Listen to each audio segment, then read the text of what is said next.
Bunga di Batu Cadas. Audiobook oleh Novel Silat. Jilid 10 Part 4. Pangeran Ranakusuma tidak menunggu jawaban Ki Dipanala. Ia pun kemudian berdiri dan meninggalkan ruang belakang itu kembali ke pendapa dan duduk di tempatnya semula merenungi malam yang gelap. Nah, marilah.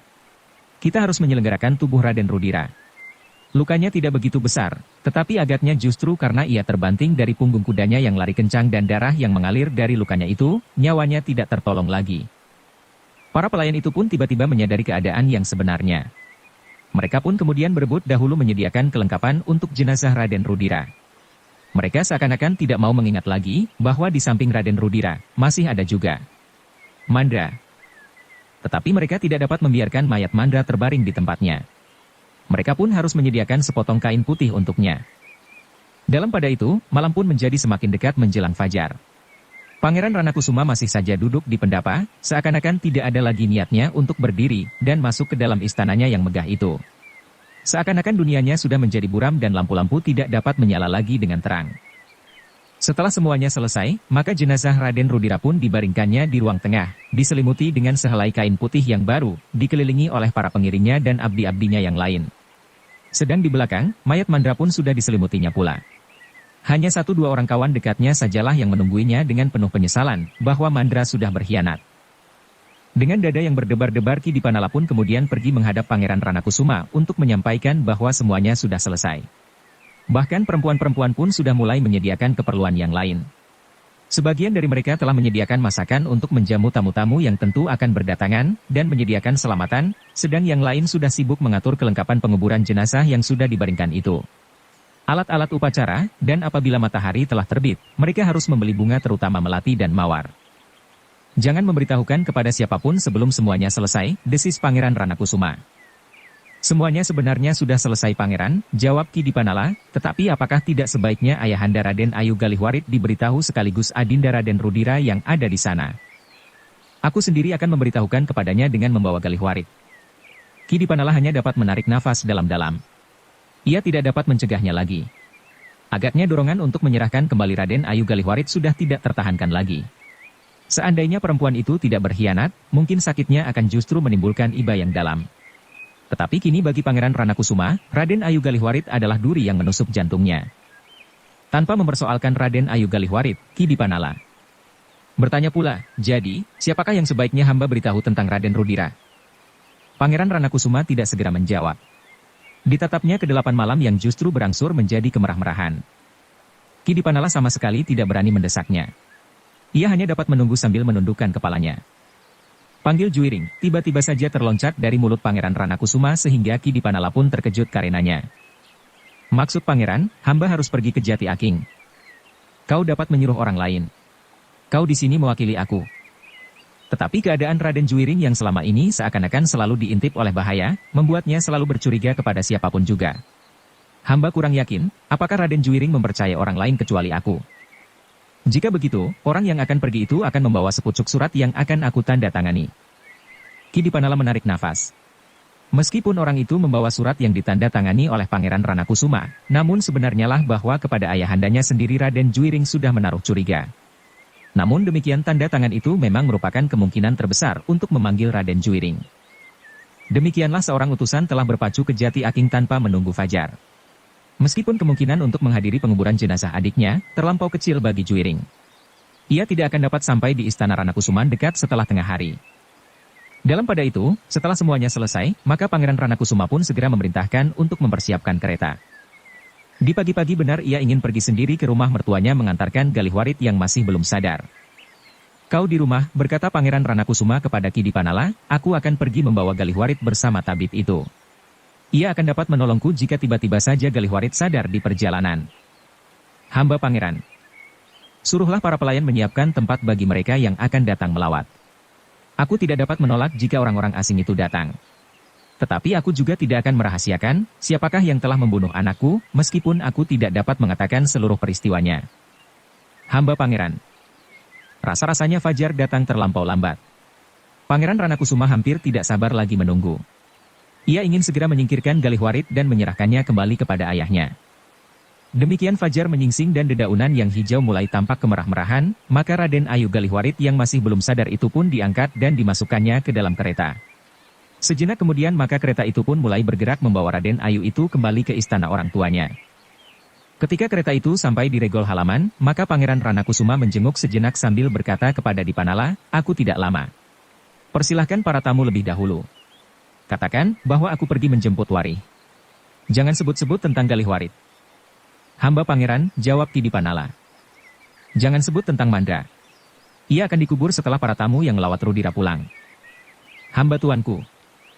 Demikianlah maka kereta itu pun segera berderap meninggalkan halaman Ranakusuman menuju ke istana Pangeran Sindurata. Dipanala yang ditinggalkan menjadi berdebar-debar. Pangeran Ranakusuma yang kematian anaknya itu tentu tidak dapat berpikir bening, sedang Pangeran Sindurata adalah seorang pangeran yang lebih suka menuruti keinginan sendiri tanpa menghiraukan kepentingan orang lain, sehingga ada beberapa orang yang menganggapnya agak kurang waras. Jika mereka terlibat dalam perselisihan maka akan dapat timbul hal-hal yang kurang baik. Mudah-mudahan tidak terjadi sesuatu pada keduanya, berkata Ki Dipanala di dalam hatinya. Demikianlah ketika kereta itu sudah lenyap di tikungan, maka Ki Dipanala pun kembali masuk ke ruang dalam. Dari pintu ia melihat tubuh Raden Rudira yang terbujur diam, ditunggui oleh beberapa orang. Masih belum tampak kesibukan di istana itu, selain perempuan yang sedang memasak dan beberapa orang lainnya menyiapkan benang rangkaian kembang melati dan mawar. Yang lain pergi ke pasar membeli bunga yang akan dirangkai itu, dan kebutuhan-kebutuhan lain. Tetapi bagi orang luar, istana Ranakusuman masih tetap sepi. Belum ada seorang tetangga pun yang mengetahui apa yang telah terjadi, dan tidak seorang tetangga pun yang mendengar suara-suara yang keras di malam hari, bahkan pekik nyaring Raden Ayu Galihwarit, karena halaman istana Pangeran Ranakusuma yang cukup luas itu. Namun sudah barang tentu bahwa Ki Dipanala tidak berani atas kehendaknya sendiri memberitahukan kematian Raden Rudira itu kepada para bangsawan sanak keluarga Pangeran Ranakusuma. Untuk itu ia harus menunggu setelah Pangeran Ranakusuma memberikan perintah kepadanya. Dalam pada itu, Pangeran Ranakusuma yang sedang dibelit oleh berbagai macam persoalan itu tidak sempat memikirkan hal itu sebelum ia menyerahkan istrinya kepada mertuanya. Di sepanjang jalan Pangeran Ranakusuma mencoba untuk mengendapkan segala macam pergolakan yang ada di dalam dadanya. Bagaimanapun juga ia masih mencoba untuk mempergunakan nalarnya, justru setelah ia tahu bahwa jenazah Raden Rudira telah diselenggarakan sebaik-baiknya. "Aku harus sempat mengubur jenazah anakku," katanya di dalam hati. Dan niat itulah yang telah mengekang perasaannya agar tidak timbul persoalan yang tajam dengan Pangeran Sindurata. Kedatangan Pangeran Ranakusuma memang mengejutkan sekali. Apalagi ketika ternyata ia membawa tubuh Raden Ayu Galihwarit yang bagaikan tidak bernafas lagi. "Kenapa? Kenapa anakku?" bertanya Pangeran Sindurata. "Pingsan," jawab Pangeran Ranakusuma pendek.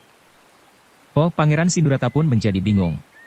Karena itulah maka diperintahkannya pelayan-pelayannya untuk menyiapkan pembaringan bagi Raden Ayu Galihwarit.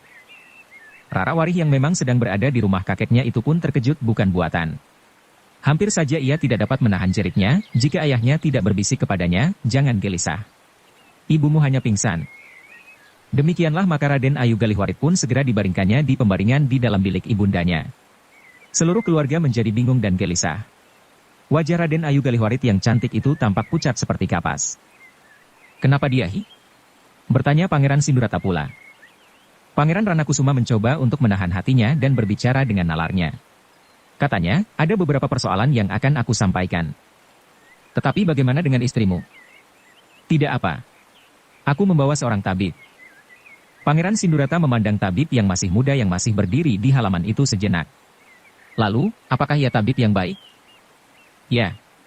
Ia adalah seorang tabib yang baik." "Jadi bagaimana dengan Galihwarit? Apakah aku boleh duduk?" "Ya, duduklah." Keduanya pun kemudian duduk di pendapa istana Pangeran Sindurata yang tidak kalah luasnya dari pendapa istana Ranakusuman. "Duduklah di situ," berkata Pangeran Sindurata kepada tabib yang masih berdiri. "Ya duduklah," ulang Pangeran Ranakusuma. Tabib itu pun kemudian duduk di sudut pendapa dengan kepala tunduk. "Katakan sekarang," desak Pangeran Sindurata, "kenapa dengan anakku?" "Suatu kejutan telah membuatnya pingsan," jawab Pangeran Ranakusuma yang meskipun di dalam hubungan keluarga termasuk lebih muda, tetapi ia mempunyai kedudukan yang lebih baik di istana Kanjeng Susuhunan. "Apa yang terjadi?" Pangeran Ranakusuma menarik nafas dalam-dalam, seakan-akan ia sedang berusaha untuk menenangkan dirinya. "Apa yang terjadi?" Pangeran Sindurata mendesak. "Rudira meninggal." "Hi," Pangeran Sindurata terbelalak karenanya. Terasa seakan-akan darahnya berhenti mengalir. Pemberitahuan yang tiba-tiba itu membuatnya terperanjat bukan buatan. Dengan singkat Pangeran Ranakusuma menceritakan sebab kematian Rudira, meskipun ia tidak mengatakan sama sekali apa yang sudah dilakukan oleh Raden Ayu Galihwarit. Ibunya terkejut, berkata Pangeran Ranakusuma, agaknya ia tidak dapat menahan perasaannya sehingga menjadi pingsan karenanya. Aku ingin menyingkirkannya agar ia tidak selalu dicengkam oleh suasana kematian anaknya. Mungkin di sini ia akan menjadi agak tenang. Tetapi, apakah ia akan segera sadar kembali? Mudah-mudahan. Menurut tabib itu, ia akan segera sadar kembali. Suasana di rumah ini akan berbeda sekali. Tetapi ia tentu ingin melihat anaknya. Sebaiknya ia tetap berada di sini. Pangeran Sindurata berpikir sejenak, lalu, bagaimana dengan Wari? Aku ingin membawanya. Biarlah ia di sini menunggu ibunya. Aku akan segera membawanya kemari jika semuanya sudah selesai. Pangeran Sindurata berpikir sejenak, lalu, baiklah. Tetapi biarlah tabib itu berada di sini untuk menungguinya. Pangeran Ranakusuma menjadi termangu-mangu karenanya. Namun kemudian ia berkata, ia berada di rumahku. Ia harus mengatur jenazah Rudira pada saat diberangkatkan. Tetapi jika sesuatu terjadi atas Galihwarit, ia dapat dipanggil dengan segera. Pangeran Sindurata mengangguk-angguk. Peristiwa yang tidak terduga-duga itu telah mencengkamnya sehingga untuk beberapa lamanya ia hanya dapat merenung memandang ke kejauhan.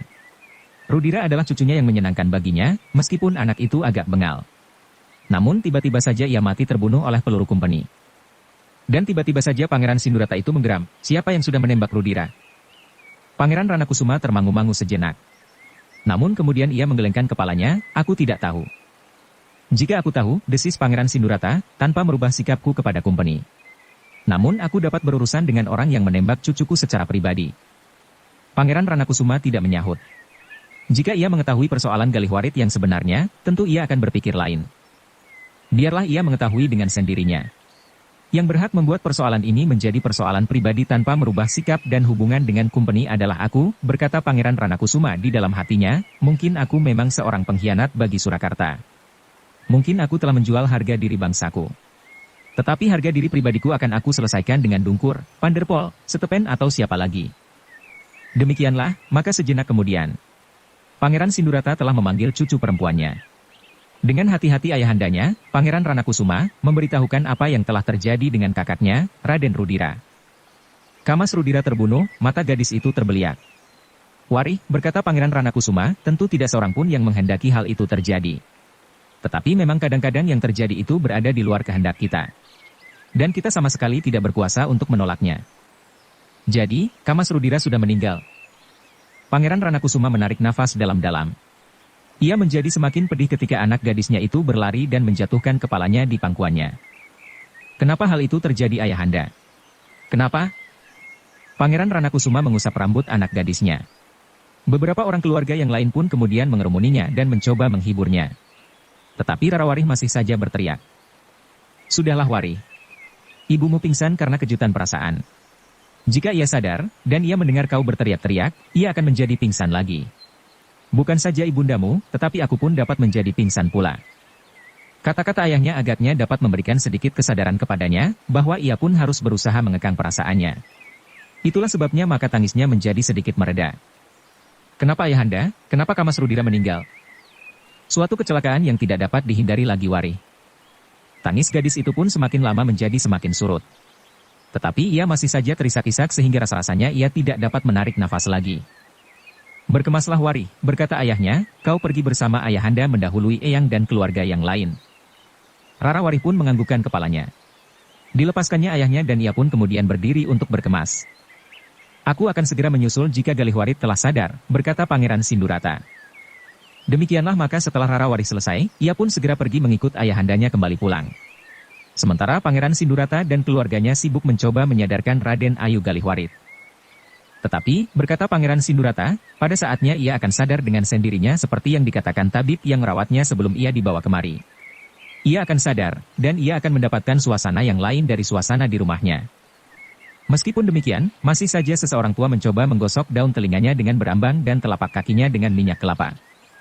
Dalam pada itu kereta yang ditumpangi oleh Pangeran Ranakusuma bersama anak gadisnya, serta tabib yang mengikutinya itu pun berderap dengan kencangnya di jalan-jalan kota Surakarta.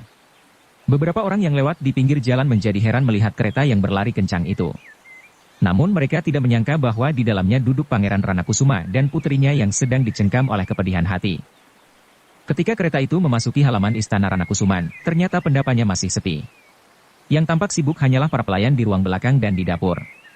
Meskipun demikian sebenarnya lah beberapa orang sebelah menyebelah istana itu telah mendengar bahwa Raden Rudira telah meninggal.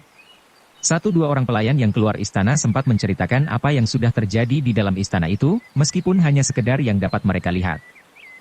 Maka demikian kereta itu berhenti, Rarawari segera meloncat turun dan berlari ke ruang dalam. Ia tertegun ketika dilihatnya sesosok tubuh yang terbujur diam dikerudungi dengan sehelai kain. "Ayahanda," Warih menjerit. Ia tidak berani memeluk tubuh yang sudah membeku itu, sehingga karena itu, maka ia pun berdiri saja beberapa langkah dengan tubuh gemetar. Ayahandanya dengan tergopoh-gopoh mendekatinya. Dengan sareh ayahandanya bertanya, "Ada apa, Warih?" Rarawari memandanginya sejenak. Kemudian ditatapnya tubuh yang terbujur diam itu. Tiba-tiba saja ia meloncat dan sekali lagi memeluk ayahanda sambil menangis sejadi-jadinya. "Sudahlah Warih," berkata ayahandanya, "jangan membuat hati ayahanda semakin bersedih." Tetapi Warih masih tetap menangis. Beberapa emban dan pemomongnya pun segera mengerumuninya dan mencoba menenangkannya. "Bawalah ia ke pemeringannya," berkata Pangeran Ranakusuma kepada para pelayannya itu. Beberapa emban pun kemudian memapah Rarawari ke dalam biliknya. Dengan berbagai cara para emban itu mencoba meredakan tangisnya. Namun Warih masih saja menangis sehingga rasa-rasanya nafasnya menjadi sesak karenanya. Dalam pada itu, ketika Pangeran Ranakusuma sudah tidak lagi bersama putrinya, Ki Dipanala pun kemudian memperingatkannya, bahwa sebaiknya Pangeran Ranakusuma memberitahukan kematian Raden Rudira kepada keluarga terdekat. "Ya, pergilah Dipanala. Atas namaku, beritahukan kepada saudara-saudara terdekat, dan panggillah lebih dahulu Adinda Cahyaningprang. Aku akan menyuruhnya menghadap ke Istana Kanjeng Susuhunan untuk menyampaikan peristiwa ini." Ki Dipanala pun kemudian berangkat berkuda mengelilingi Surakarta, memberitahukan bencana yang telah menimpa Pangeran Ranakusuma, meskipun setiap kali ia selalu menjawab pertanyaan, "Hamba kurang tahu sebab-sebabnya Pangeran." Dan para pangeran yang terkejut itu hanya mengangguk-anggukan kepalanya saja. Seperti yang dipesankan oleh Pangeran Ranakusuma, maka Pangeran Cahyaningprang pun telah mendahului yang lain datang ke Istana Ranakusuman. Tetapi ia pun segera memacu kudanya menghadap Kanjeng Susuhunan untuk menyampaikan peristiwa yang terjadi atas Pangeran Ranakusuma. Dalam waktu yang singkat, maka tersebarlah berita kematian Raden Rudira ke segenap sudut kota Surakarta. Mula-mula para bangsawan, namun kemudian para abdinya pun mendengarnya juga, sehingga apabila mereka keluar ke jalan raya, maka mereka pun mempercakapkannya dengan kenalan-kenalan mereka dan keluarga mereka masing-masing. Berita itu ternyata telah mengejutkan Pangeran Mangkubumi pula. Apalagi ketika ia mendengar bahwa kematian Raden Rudira disebabkan luka peluru Kumpeni. "Aneh," berkata Pangeran Mangkubumi di dalam hati, "keluarga Ranakusuman bukan keluarga yang memusuhi Kumpeni. Tetapi putranya ternyata telah terbunuh oleh peluru Kumpeni." Karena itulah, maka demikian berita itu sampai kepadanya, Pangeran Mangkubumi pun segera pergi ke Ranakusuman. Meskipun pada hari-hari yang lain, lewat pun Pangeran Mangkubumi rasa-rasanya sangat segan. Pangeran Ranakusuma pun terkejut melihat kehadiran Pangeran Mangkubumi begitu cepat. Justru mendahului keluarganya yang terdekat. Baru beberapa orang saja yang ada di pendapa Ranakusuman.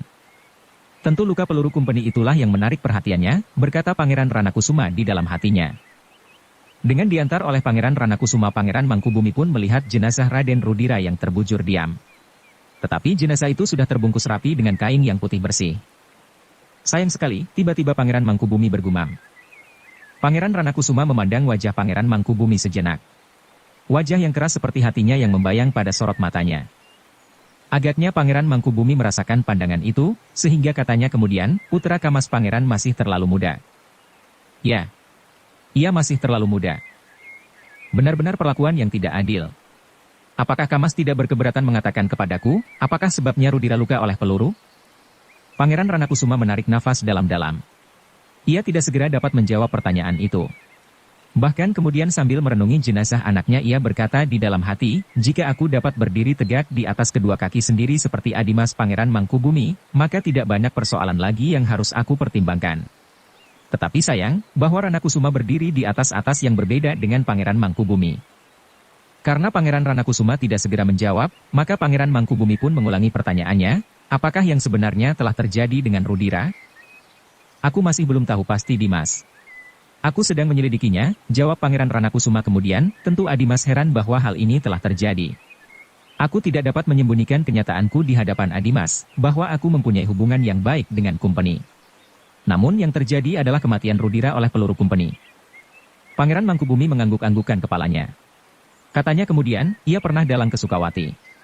Orang yang aku percaya menunggui pesanggrahan mengatakannya kepadaku, terasa dada Pangeran Ranakusuma berdesir. Lalu katanya, aku pernah juga mendengar ceritanya tentang petani di Sukawati. Sayang sekali, bahwa Rudira belum sempat mengenal siapakah sebenarnya orang yang menyebut dirinya petani dari Sukawati itu. Pangeran Mangkubumi hanya mengangguk-anggukkan kepalanya saja. Sedang Pangeran Ranakusuma berkata selanjutnya, jika ia mengetahuinya, mungkin ia berpendapat lain tentang orang yang menyebut petani dari Sukawati itu. Siapakah yang dimaksud oleh Rudira? Bertanya Pangeran Mangkubumi. Pangeran Ranakusuma memandang wajah Pangeran Mangkubumi sejenak. Tetapi ia tidak melihat perasaan apapun yang membayang di wajah yang keras itu. Tidak ada tanda-tanda bahwa ada hubungan apapun antara Pangeran Mangkubumi dan orang yang menyebut dirinya petani dari Sukawati. Hubungan langsung atau tidak langsung. Karena itu, maka Pangeran Ranakusuma pun menjadi ragu-ragu untuk berbicara tentang petani itu selanjutnya. Ia anak yang baik, tiba-tiba Pangeran Mangkubumi berkata, orang-orangku di pesanggrahan mengatakan bahwa ia cukup ramah dan bahkan ia telah berbicara panjang lebar dengan para penunggu pesanggrahan. Hal yang jarang sekali dilakukan oleh orang yang merasa dirinya berdarah bangsawan di Surakarta ini. Biasanya para bangsawan merasa segan untuk memandang rakyat kecil dengan sebelah matanya. Apalagi berbicara dengan mereka. Pangeran Ranakusuma menarik nafas dalam-dalam. Ia tidak tahu pasti, apakah Pangeran Mangkubumi berkata sebenarnya atau tidak. Tetapi menilik sikap dan sifat Rudira semasa hidupnya, tentu yang dikatakan itu sekedar pujian karena Rudira kini sudah meninggal. Namun demikian Pangeran Ranakusuma tidak segera menjawab. Kamas Pangeran, berkata Pangeran Mangkubumi kemudian, apakah Kamas tidak dapat membayangkan, apakah yang sudah terjadi, atau setidak-tidaknya dugaan, alasan apakah yang telah mendorong seseorang yang mungkin sekali orang-orang asing itu, untuk membunuh Rudira, anak yang masih terlampau muda ini. Pangeran Ranakusuma menggelengkan kepalanya, aku tidak tahu. Tetapi aku ingin mengetahuinya dengan pasti. Pangeran Mangkubumi hanya mengangguk-angguk saja. Ia tahu pasti bahwa tentu masih harus ada 1000 macam pertimbangan untuk berbuat sesuatu atas kematian putranya bagi Pangeran Ranakusuma. Tetapi Pangeran Mangkubumi tidak bertanya lebih banyak lagi. Demikianlah, ketika Pangeran Mangkubumi itu dipersilahkan duduk di pendapa, justru ia malahan minta diri. Ia tidak dapat duduk lebih lama lagi di Istana Ranakusuman. Maaf Kamas. Ada sesuatu yang harus aku selesaikan hari ini. Terpaksa sekali aku tidak dapat menunggu sampai jenazah itu diberangkatkan. Sayang sekali, sahut Pangeran Ranakusuma, tetapi apa boleh buat? Apakah Kanjeng Susuhunan sudah tahu tentang peristiwa ini? Adimas Cahyaningprang yang aku minta menghadap. Tetapi ia belum kembali. Pangeran Mangkubumi hanya mengangguk-angguk saja.